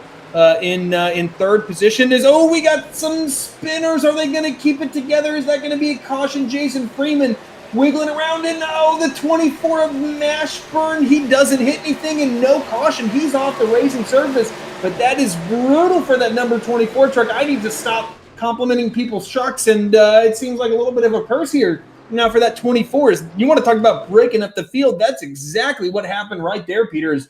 Now we'll see exactly how that whole thing unfolded. Yeah, there was contact there between the 24 and the 20 going off into the corner. We'll get maybe one more look at that one, see if we can get a little bit better look. Cut it down the backstretch here. They were all side by side. Look at the 20 of Jason Freeman. I think he just got a wiggle here. Got loose getting off into the corner. There's a wiggle. We'd seen that the lap before going through the trioval on the 20 of Freeman. And Adam Dama, the number 82 in the Army Esports racing machine down there getting sideways. And now look at these trucks trying to save it. Look at them trying to save it. The 24 machine of Ben Mashburn, right there, enter stage right, just did everything he could. Now, damage on that truck is minimal, but caution flag has finally come out. So, looks like I think the in-race officials might have thrown the caution flag because of it. No. There was something else going on. Let's see what happened here. This is finally what brought out the yellow. It was your front pack. It was your race leader, the number 6 machine of Robert Dudley. Got the 62 tucked up right behind him. There's contact in the corner. And watch this, Drew. Up and over here at Daytona. Yeah, Peter, you were reviewing that wreck that was happening, and I watched this unfold live, and I was trying not to jump all over you, but we saw our race leader go on his roof, blow his motor. Man, Robert Dudley had, unfortunately, kind of a few of these races last season where he was exceptionally quick and just kind of had some bad luck. Surprising that these guys were involved. Here you go. I mean, yeah, right here, boom, gets hooked onto his roof on the gyro cam. Nothing Dudley could have done right there. But Colin Ullery, I should have mentioned him in the pre-race. He has been so exceptionally fast in the Super Speedway Series. I'm kind of surprised this happened because, quite frankly, it's all on him. You can't hit in the corner if you're not, I mean, even if you're completely center, it's a risky proposition. But especially when your momentum is kind of taking you in a different direction than the truck that you're bumping. And Colin just got into the back of that number 6 truck, and this was going to be the result every single time when that happens. Here's that number 2 truck. He squeezed through about as close as you can. Number 42, a little bit of a half spin there as well. But Peter, oh man, if that's 6, the 42 just keeps it together. But yeah, I really wasn't expecting that, especially considering those top 6 kind of had their free reign to do whatever they wanted. But you know who this really saves is that number 24 truck. He was in a heap of trouble before this wreck, but this is going to allow him to catch back up. But Peter, we were wondering if this was going to be a crazy race, if this was going to be a calm race, how those drivers would respond. I think they told us that's not going to faze them. What they saw in that previous race, they're going to go out there and give it their all, and that's what we've seen thus far. Yeah, and unfortunately, Robert Dudley will be the first car here tonight to take it behind the wall.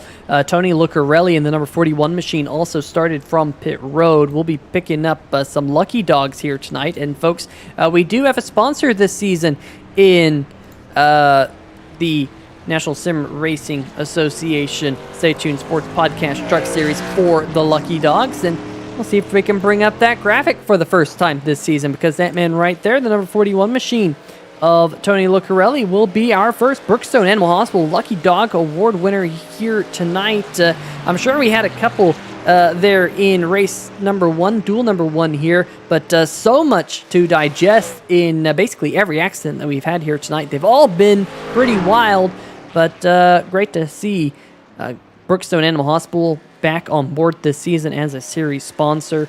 Stan Hausman and his companies that he has going on, Brookstone Animal Hospital being one of them. Stan, of course, in race number 1.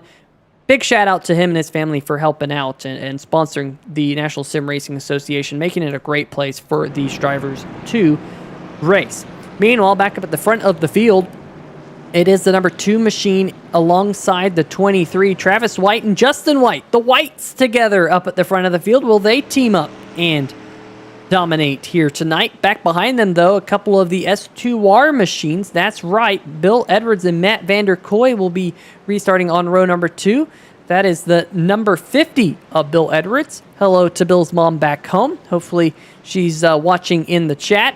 And Matt Vanderkoy right there in the Milwaukee Brewers S2R Ford F-150. Back behind them, Jason Freeman and Barry Knapp, 5th and 6th for this restart. Jordan Shepler there in 7th. Nick Bradley in the number 40 will be restarting at 8th. Then back behind them, there goes Ben Mashburn. He's trying to get his way back up to the front in a hurry here for this restart, trying to get lined up nice and neatly. There is Jamar Dumas, Brian Bradley in the number 16, then Garrett Gleason in the number 7, the Speed Energy Chevy Silverado. But the pace car lights are off here, Drew.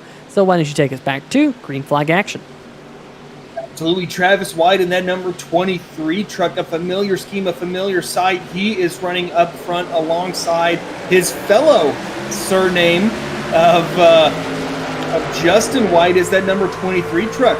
A great restart, and here we go. Bill Edwards, another truck with a brand new look. He gets a great restart as well as that inside lane, far more organized and quite frankly just a better restart than that outside lane as Matt Vanderkoy on that no number.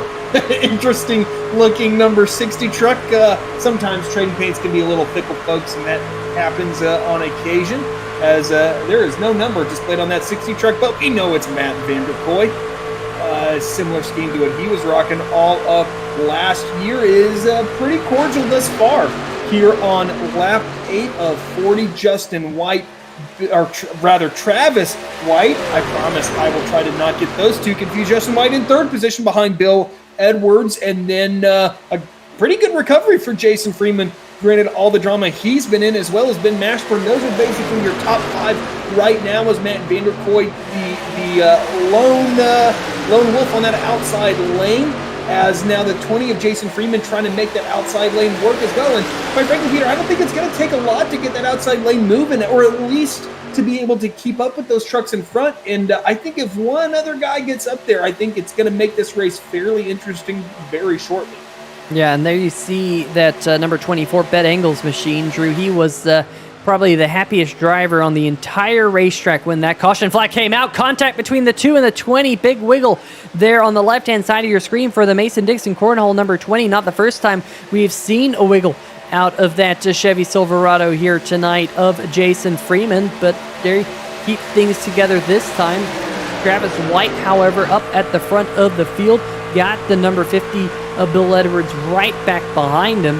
Travis White continuing to lead here as we now are on lap number 10. You see that field there get relatively spread out. Robert Dudley still the only car to be off the racetrack at this present moment in time. Colin Ullery in his number 62 also very much damaged and off the pace. Tony Lucarelli, the good news for him is he is in the lead pack, but right now being scored one lap down, needs one of those Brookstone Animal Hospital Lucky Dog Awards to get back to the lead lap. Well, let's see if we can go back to Matt Vanderkoy and look at this battle right in front of him. That is Barry Knapp in the number 42 machine with a big wiggle coming out of turn number 4. And in front of him is Ben Mashburn in that number 24, battling his way back up towards the front of the field here, Drew. On that outside lane, not able to make a ton of ground up thus far. I say that, and now that 20 making a little bit of room. Man, Peter, is it just me, or do these trucks look incredibly unstable, especially on the straightaways? Just a ton of wiggling going on as Ben Mashburn almost gets into the outside wall as now making sure I'm getting the Travis White. There we go. Had to double check that before I might have misspoke. Still leading, but that man, yeah. Look at not Dave Harvey. Good Lord, here, folks. Jason Freeman in that number 20 truck. Man, he's been moving around quite a bit.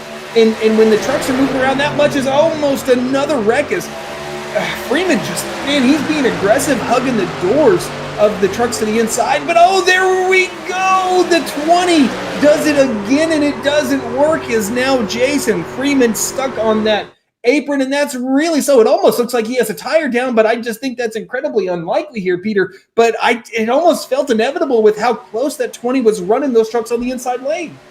Yeah, with the bumps here at this version of the racetrack, you saw that contact and more contact there with the 24 of Ben Mashburn getting into the rear, somehow able to get that truck going in the right direction. You see him still trying to fight it, and able to keep it going straight. We'll see whether or not he's able to get it wound fully back up and into the lead pack once again. Right now, you can see that pack there right in front of him possibly disappearing off into the distance. But speaking of that pack right now, we go on board with Barry Knapp, who is in this battle for the race lead right now. It is, you see all of the first 10 cars right there, a little bit of a gap between Barry Knapp, Matt Vanderkoy, and then about 7/10 of a second back from Matt Vanderkoy to Adam Dama in the U.S. Army Esports Racing machine.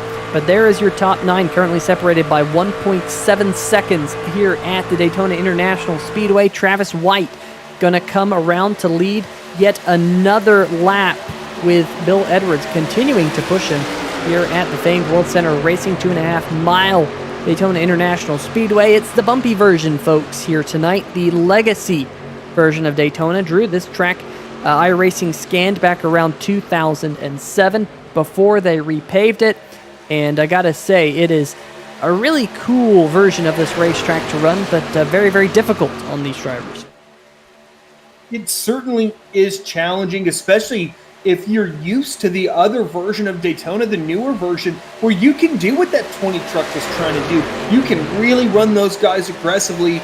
When you're on the outside lane, you can keep it to their door, and I mean where you can fit a sheet of paper between those two vehicles. But you can't do that here. That truck on the inside lane is just going to wiggle a little bit and going to get into you, and that's kind of what we saw from that 20 truck. It's not that you, as a single vehicle with nobody around you, are at risk of kind of crashing here. It just makes it a more involved process to where it doesn't kind of feel like you're just going down the highway like it can at times at Talladega in the newer Daytona. This is a much more involved process for the driver. You're constantly fighting that wheel a little bit, especially with the setup that we're seeing here tonight, where these trucks don't even go down this straightaway easily as they're moving around down the front stretch and the back stretch. But it's a fun track for me because I feel like I'm making a little bit of a difference, even though that's probably just in my brain. As Vanderkoy gets up and out of the groove out of turn 4, they're a few rows back from the race lead, but I think kind of in reaction to the early chaos that we've seen here, Peter, guys keeping it fairly cordial here, as you'll see that number 60 truck. I think he just thought about going low, and then he almost kind of got loose trying to keep it out of the outside wall there, as he didn't quite take the line that you want to take exiting 4, but no real dramas there, as darn near the whole field single file down the backstretch. Yep, that number 23 machine is your race leader right now, still Travis White. But while we were bringing up some of those in-race graphics, Drew, I noticed that the 23 of Travis White has yet to come down pit road. And that's kind of an interesting situation, because presumably he's going to have to come down pit road here pretty darn quickly in the near future, and he's not going to have anyone else coming down pit road with him. So with that in the back of my mind, he could be a sitting duck right now as your race leader. Now, he's going to want to see a caution to see if he can get some of these other trucks to come down pit road with him. But I'm not seeing it as of right yet. But I'm also not seeing that Highline come in just yet as well. But as I say that, looks like the 24 of Mashburn and the number 20 of Jason Freeman going to try to help him to the race lead. But there's contact down the backstretch, between those two, and they're going to break up. Yes, certainly. They kind of threw a wrench in that fairly cordial existence for this main pack, as now several trucks run a double file here, as you see that number 2 and the 24, maybe a little bit of a tag there by Freeman and upsetting that 24 a bit. But we were double file when we started that replay. Now we're kind of back to single file. The one truck that just seems to be kind of pushing that double file issue is that number 20 of Jason Freeman, but it kind of feels like the rest of the field's not having it, Peters. No one's really working with him. Yeah, no one is really working with him at this moment in time. We go look a little bit further back in the field right now, on board with the number 13 machine of Jordan Scheffler right here. Jordan looking at the back of the S2R number 60 of Matt Vanderkoy. Jordan just chilling out right now in the 9th spot. And Drew, I don't blame him. He doesn't have a scratch on that race car just yet. And with how racy that front pack has been, it seems like he might be in a good spot here. Just let them race it out, let them beat and bang, and if something does happen, you got plenty of time to get on the brakes, slow down, and keep that Chevrolet in one piece, and that's important, especially for the end of the race, like we saw in duel number 1. Certainly so. These guys just really happy running single file right now, and I think they're just trying to click those laps down. Maybe after the pit stop that we anticipate occurring, that these guys will get up there and race single file. But I think that kind of surprising it's on the high lane. I guess Dale Jr.'s not out there, so they can't run the Dale Jr. line around Daytona. But yeah, they're just kind of I think that 20 truck looking again on that outside lane. They're just fairly content to just get this thing closer to the end. There's no sense wrecking your truck on lap 20 of the lap 40 race when you can't win the thing at the halfway point. So I think they're just fairly content managing this race, especially, I mean, obviously the guys in I think the top 5, excluding Jason Freeman, are really content as to where they're running. But no, I thought the 2 was going to duck out just a little bit. Maybe they're getting some air on the nose of these trucks. That's one thing that I wanted to ask you, Peter. We've seen these guys be very aggressive pushing-wise, and we know in iRacing, it almost feels like build to build. The heating, the cooling of these engines at super speedways can change. Do you know what these guys are experiencing as far as cooling is concerned when they're running close to the truck in front of them? You know, I don't. I haven't seen a lot of trucks, though, really bump drafting. I mean, we saw it there with the 24 and the number 24. Usually you have to be really pushing the truck in front of you to start to have an overheating issue. If you're at least leaving a few feet, that's just enough to get enough air in that front radiator to keep that truck cool. And we might see it next week at the newer version, which is a much smoother racetrack. But with all these bumps, Drew, I think they're leaving enough of a gap to keep those trucks cool, especially the gaps you see right now between drivers like Jason Freeman and the 24 Ben Mashburn. Even up at the front of the field with Travis White and Bill Edwards, we've seen those 2 trucks pretty much nose to tail now since we went back green after we had that one very significant accident involving what was then your race leader, Robert Dudley. But I don't think they're going to have any cooling issues here tonight, but we might see that next week in the Stay Tuned Sports 300 at Daytona right here, but on the newer version of this particular racetrack. Certainly that is the case. Man, we're just seeing these trucks float all over the place down the backstretch, it feels like. But it's been a minute since these guys have pitted, as we can see on that graphic in our bottom right. And kind of, I'm just trying to remember exactly what the pit stop looked like in that first race. I don't think they're going to come down quite yet, Peter. But I think in the next 5 to 7 laps, we're going to see that pit stop happen, because these guys really can't go as long as I was expecting. Do you remember what that last stint was for those guys who stayed out in the second race? Because I feel like that was a fuel run there, Pete. Yeah, it was a full fuel run, but I don't remember the exact number. I mean, here you have the Travis White making it past the halfway mark. Now, this is pretty significant, Drew, because he's made it past the halfway mark. That means he's good to go on fuel to the end of the race, barring any green-white checkers. Granted, we saw a couple there in duel number 1, but the pit window appears to be open for the number 23 machine as he works his way through turn number 4 on lap number 23, and now here they come down pit road. So just as we're talking about it, trying to come down pit road, trying to get down to that pit road speed, maybe a little bit hot, but he's going to get down to pit road speed is the number 23 machine of Travis White. We do have some drivers staying out there on the racetrack right now, but this is the group of cars led by the 23 and the number 50 to their pit box. And I was just about to say, Drew, with the pit window being open, that means that Travis White can hit the pit road as soon as he wants to. He knows he can make it to the end of the race,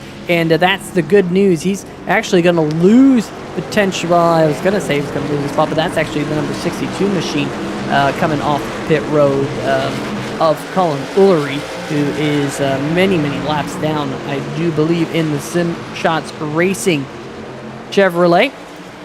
But let's check on those trucks that elected to stay out, led by Jordan Shepler, Nick Bradley, Jamar Dumas in this 3-car gaggle.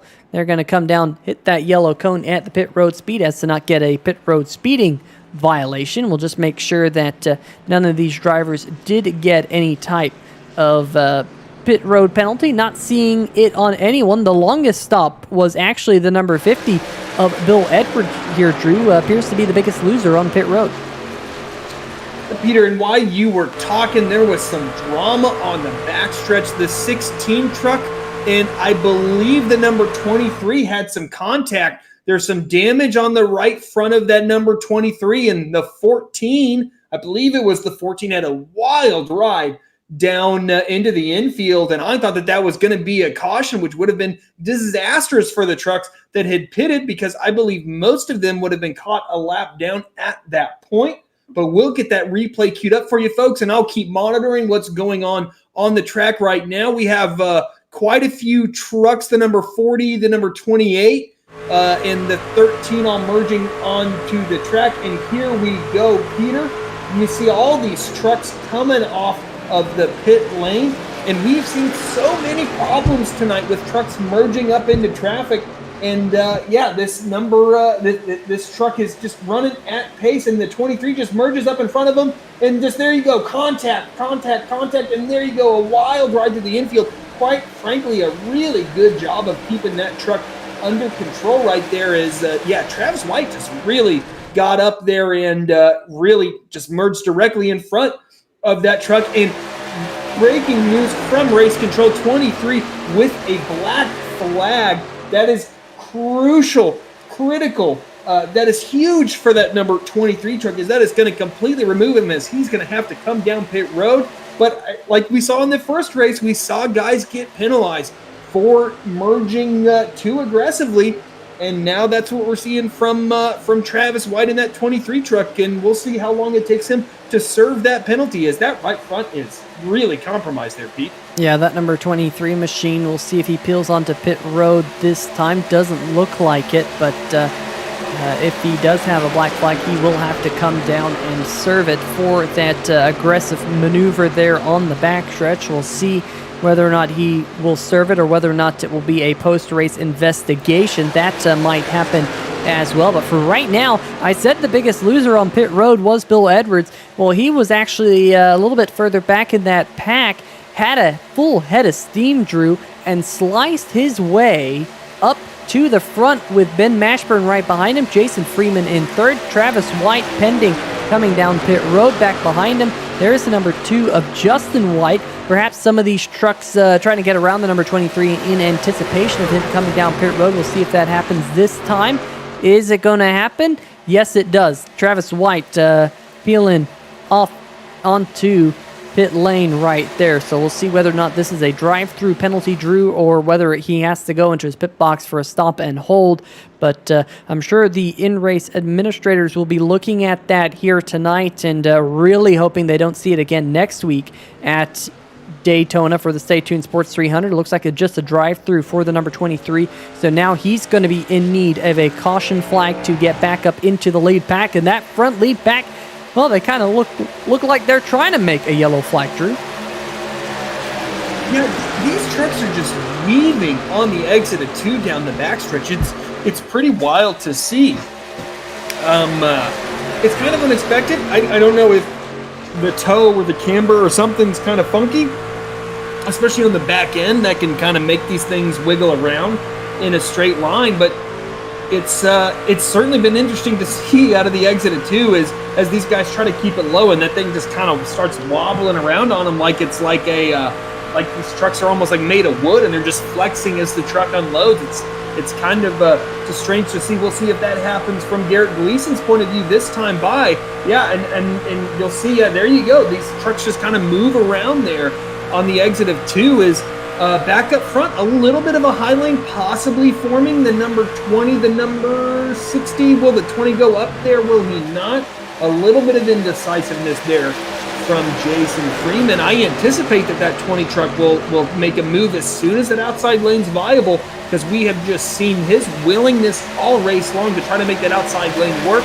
But there's only 2 trucks up there right now, It's that number 60 of Matt Vanderkoy, and I believe that is Barry Knapp behind him. In that number 42 truck, as Knapp kind of abandons that, and I think they're going to take it back to single file here as we only have 11 laps to go here, Peter. So those guys that aren't really one of the top 3 or 4 drivers, they're going to need to make a move pretty soon. Yeah, that is definitely the case. We look back right now at the driver of the number 24, Ben Mashburn, up there in that second position right now. You see those times down there at the bottom of your screen. You see that pretty much once they got nose to tail, no one's really gaining or losing. That's the name of the game here at Daytona in a draft pack. But oof, man, look at the 2 machine there of Justin White dropping below the apron there, going through the tri-oval. But this pack here, as the laps wind down, Drew, action will heat up. They will start to make those moves. They might be not willing at this moment in time to make that high line work like the number 60 of Vanderkoy appears committed to, but for right now, they just got to ride, let these laps click off, and then as soon as you get 5 laps to go, do you think that's when you start to say it's go time here at Daytona? I mean, if I'm one of those front guys and I don't really see a viable outside lane forming, I'm probably going to wait till 4 to go. I think that's what I would do. But I also don't want to be stuck on that inside lane if that outside lane becomes viable, because when you're stuck on that inside lane, you're stuck. Especially here at Daytona 08 version, essentially. There's just not, you can't kind of make moves. At Talladega, a little bit of a different story. I mean, heck, through the tri-oval, that thing, you could go 5 wide through the tri-oval and make it work. But here at the old version of Daytona, you really got to anticipate the maximum that you're going to be able to do is 2 wide. So especially on that inside lane, if you're stuck down there, you're stuck, and it's going to be really hard to advance your position. So if you're a guy like Ben Mashburn and Jason Freeman, I think you've got to try to maximize that, even if it's a little earlier than what you want necessarily, because it'll put you in a better position as that number 2 truck takes it to the outside lane. He's trying to make stuff work early on. He's going to the outside of Jason Freeman. Will he have the help to make it work? Well, all of a sudden, it seems like that, well, I was going to say that outside line might have been starting to form up, but Matt Vanderkoy going to drop to the inside line right in front of Adam Dama, or right behind Adam Dama, I should say, excuse me. But that outside line, yep, all of a sudden disappears, and now here comes Jason Freeman. He's going to try that high line. No, he's not. He's going to drop to the inside, but Dama is there. Dama has to react, goes down to the yellow line. Looks like they sort things out halfway down the backstretch. We're coming down to 7 laps to go here at Daytona. Yeah, I think Adam Dama was a little more forgiving than I would have been. I would have made sure that my nose was there, and whatever's going to happen is going to happen, because we are coming to 7 laps to go here, and it's go time. The time for playing nice is over. It's time to be a selfish driver and put yourself in the position that you need to put yourself in order to get up there and to compete for this race win, because this is crucial, folks, because wherever these guys finish, you can essentially double that number, and that's where they're going to start next Friday night. So this isn't a points race, but it is crucial. Every position on track right now is worth 2 positions as far as starting next Friday is concerned. So there is a real reward for doing well here tonight, as now we see the 40, the 28, the 13, making that high lane work. Who's going to jump up there with them? Because if nobody does, they're going to be racing for the race lead here, probably this time next lap. That high lane moves so fast. Now they're up to Adam Dama. Will Jason Freeman move up there? That number 7 truck is, I believe that's number 7, is pulling out of the way. Yes, Jason Freeman pulls to that outside lane. He's going to make a move. If I were Mashburn, I would have tried to do something. What is Bill Edwards going to do in response here, Peter? It's getting hot and heavy up front. Yeah, and oh man, that outside line looked like they were going to break up, but all of a sudden they come back together down the backstretch. And look at this, folks, side by side for the race lead. Edwards still has it for right now, but that 20 of Freeman had a big head of steam coming out of turn number 2. Looks like Mashburn there in the number 24 machine. Can he slide up in front of the 20 of Freeman coming out of 4? He almost did, almost making contact there. But now here comes that high line coming right back for the race lead. We just have 5 laps to go here at Daytona, side by side for second. Still, Edwards clicking off those laps led up at the front of the field. Yeah, the high lane. I mean, I was pretty close. They were about racing for the race lead the next time by, but ooh, the 24, a big wiggle mid-corner there. It's kind of surprising to see that truck get out of shape like that. But that's going to really hurt that inside lane, as you see now, that 20 truck of Jason Freeman get a great run down the backstretch. I'm kind of surprised that Bill Edwards is 0-3 wide. Oh, Jason Freeman turned. That's going to be a caution, and that's going to shake up the entire field as Jason Freeman so quick all night. I feel like, it feels like 3 times now that 20 truck has been dead sideways on track. Matt Vanderkoy smoking another wreck here, folks, as this is going to result in a green-white checkered. The 20 kind of left the middle open, Peter, but we know 3 wide just doesn't really work. That 40 truck then gets into him, turns the 20, and just that area, he's going to float up the track. What happens here? Oh, that's where Vanderkoy gets that huge damage as he gets kind of daled into that outside wall, and that's going to be day over for Vanderkoy. Yeah, and Jamar Dumas, I think he lucked out in that whole scuffle. I don't think he got a whole lot of damage. We'll go back and get one more look at this one. We'll get this one from the wide angle shot so you guys can see exactly how this all shook down here on 3 wide TV. The number 20 drifts up, the middle lane is open, then they have it coming together. 20 gets caught in the rear, and the 20 goes around, and unfortunately Matt Vanderkoy probably got the worst end of it in the S2R Silent Syndicate machine, and you can see that engine grenading, smoking out the back of Matt Vanderkoy. His race goes no further here tonight at Daytona International Speedway, but of course we'll see him next week in the Stay Tuned Sports Podcast 300. But Drew, he's going to have to come from well back in the pack. He certainly is. That 20 truck having to get some major repairs done, I think, to just even be competitive. And I think with the aggression that he showed throughout this race, I just think that ultimately the guys that can be most aggressive without crossing that line are the guys that are going to win. So if the 20 had just kind of kept it under control, he probably would have been the guy that I would have picked and bet $1 on to get up there and win this race. But when you do that stuff, not that this was necessarily his fault, but just when you drive as aggressively as he was driving throughout the race, the chances that you're involved in something are just higher than other drivers that don't do that stuff. As the 16 of Brian Bradley, a prolonged pit stop.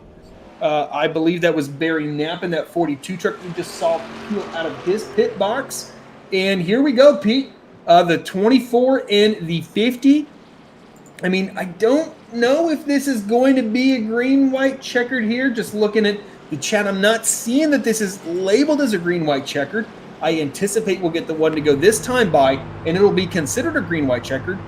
But there's not going to be a lot of laps left. And Peter, we know the last time we had our first green-white checkered in the first duel, it was darn near the entire field that was caught up in a wreck. Yeah, we don't have a lot of trucks left after this one here in this particular race right now. Looks like right now, by the numbers, Garrett Gleason in the number 7 machine running in 8th. You see he's still trying to hustle to get caught back up to the back half of the field. Not sure why Garrett ended up coming down pit road in the Speed Energy Chevrolet. Looks like he's trying to warm up his tires. I wonder if he came down to get those tires replaced to see if he can get a little bit more speed out of that number 7 machine here in the closing laps. Now, tires can mean a decent amount here at Daytona. There's the number 42 of Barry Knapp. He also came down pit road in his truck. Jordan Schepler, he'll be restarting in the 6th position right there on the outside of the 3rd row. But we have a lot of really damaged race trucks right now. It will be, for this restart, on the inside. Up at the front, the number 50 of Bill Edwards, Ben Mashburn to his outside. Adam Dama, the U.S. Army Esports machine, there in 3rd. To his outside will be the number 40 of Nicholas Bradley. Then in 5th, that's Jamar Dumas on the inside of the third road. That's when you find Jordan Scheffler in 6th, Barry Knapp, Garrett Gleason in 8th, and somehow, some way, the number 20 machine of Jason Freeman, he's still hustling to get caught back up to the pack.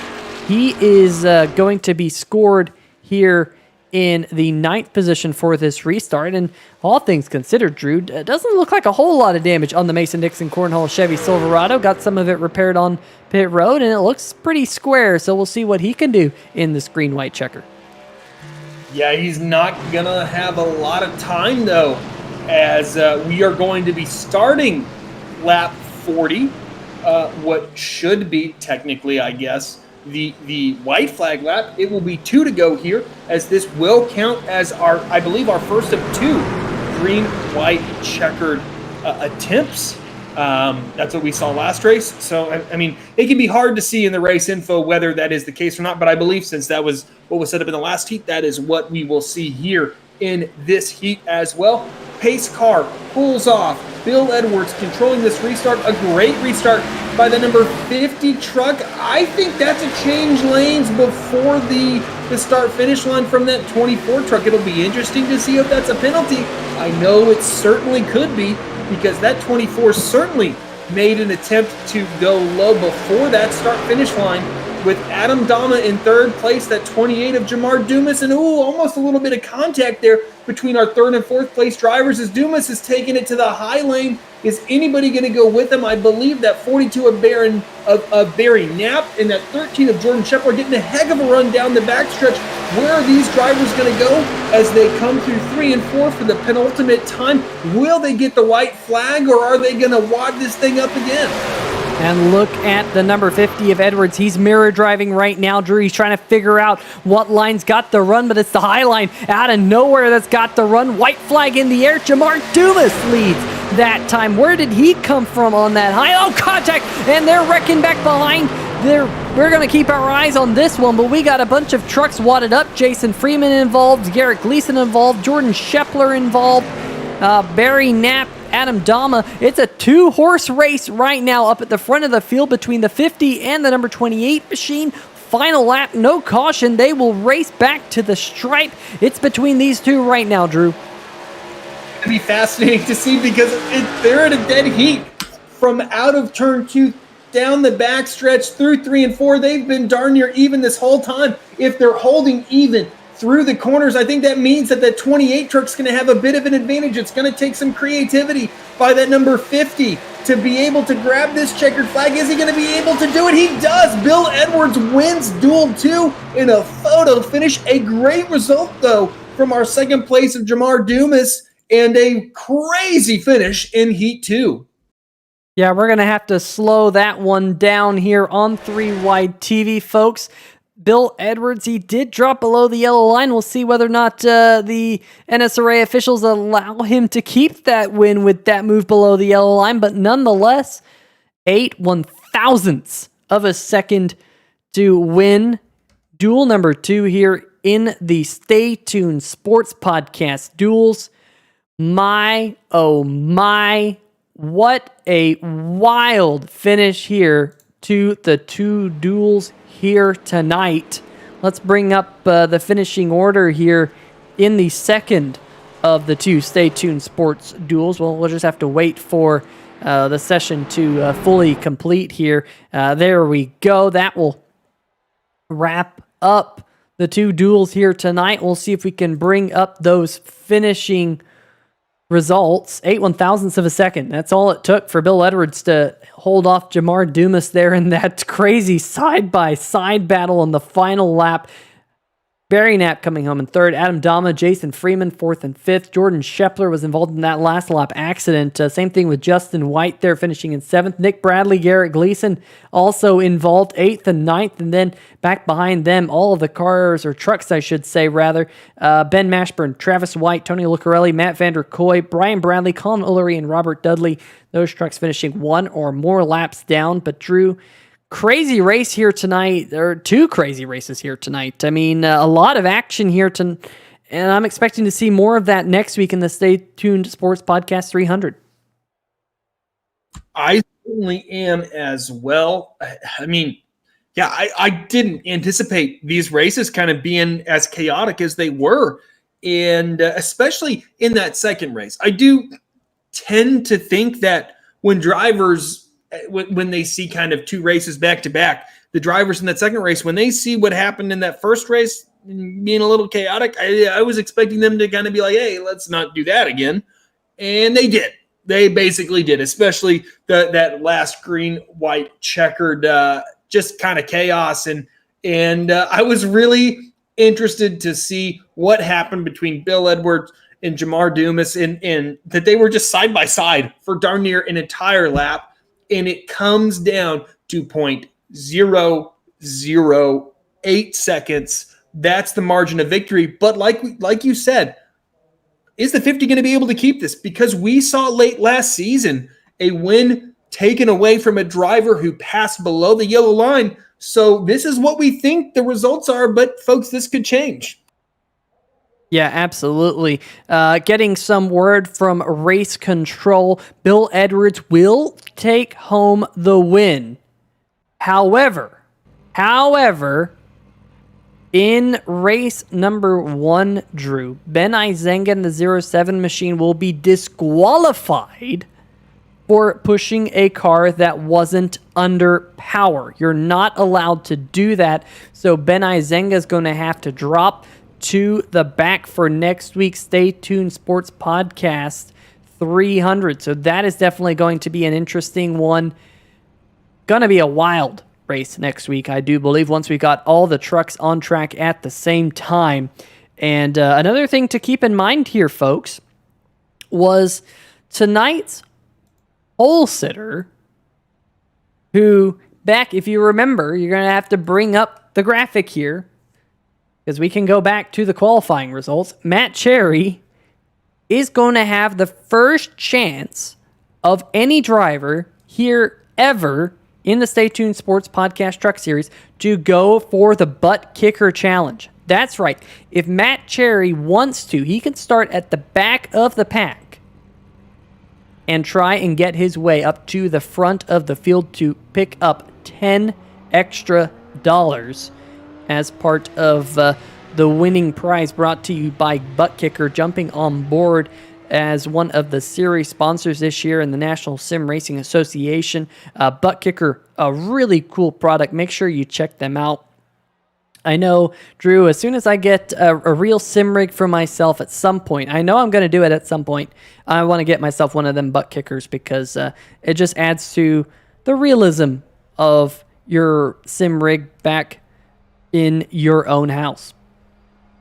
Yeah, based on your pace around them twisty bits, could you not? I don't want you to get faster, because I struggle to keep up with you enough as is, but it's a great product, absolutely, and it's going to be interesting to see whether or not we can have that first claimant to that prize, or if it's going to roll over to the next race. But I mean, some crazy racing tonight, Peter, if I may say so. Just didn't expect that going into this, but some intense racing, some outstanding aggression, I guess, and then kind of some interesting results and interesting races to the line. But yeah, I certainly had fun, and I hope you did as well.